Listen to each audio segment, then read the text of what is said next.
ভিডিওটা করা রয়েছে সরস্বতী পুজোর দিন। সেদিন ছিল বাবানের হাতে খড়ি দেওয়ার দিন।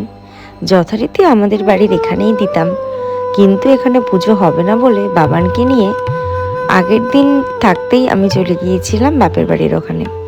ওখানে পাড়ার সবাই মিলে একটা পুজো করে, কিন্তু মেন উদ্যোক্তা এখানে সে ওই পুজো মণ্ডপের সামনে বসে রয়েছে, সে হলো রাজ।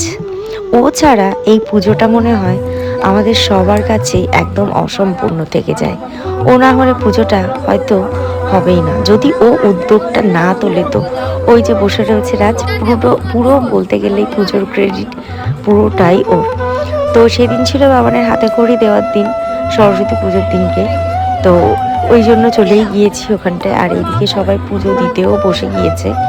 এখানে একটু অঞ্জলি টঞ্জলি দেওয়ার পরে খাওয়া দাওয়া করে বেরিয়ে গিয়েছিলাম আমি আর বোন দুজনা মিলে একটু বাজারে। আর সকালবেলা যেহেতু আমার চা খাওয়ার অভ্যেসটা বরাবরেরই, তো অঞ্জলি দেওয়ার সাথে সাথেই আগে চা খেয়ে নিয়েছি। তার আগে অবশ্য মা চা করে আমার জন্য রেখেই দিয়েছিল।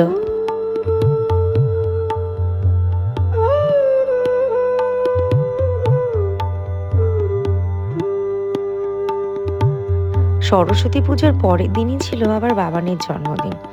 সেই জন্য দুই বোন মিলে বাজারে বেরিয়ে গিয়েছি, মানে মুদি বাজার যা যা করার আছে সেইগুলো করব।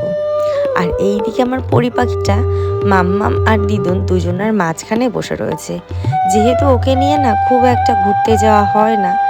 আগে ওর বাবা যখন বাড়িতে থাকতো তখন তো বলতে গেলে প্রত্যেক দিনই বেরোনো হতো, কিন্তু ও বাড়ির থেকে যাওয়ার পরের থেকে সেরকমভাবে বাবানকে নিয়ে কোথাও যেহেতু যাওয়া হয় না, ওই জন্য সবাই মিলে প্ল্যান করেছিলাম না ওকে একটু পার্কে ঘুরতে নিয়ে যাব। আর ঘুরতে যেতে যেহেতু ও ভীষণই পছন্দ করে, সেই জন্য আমার মাও আর বারণ করেনি। ওইদিকে ভাইদের স্কুলের পাশেই ছোটোখাটো একটা পার্ক আছে, তো ভাবলাম আগে ওখানেই যাই।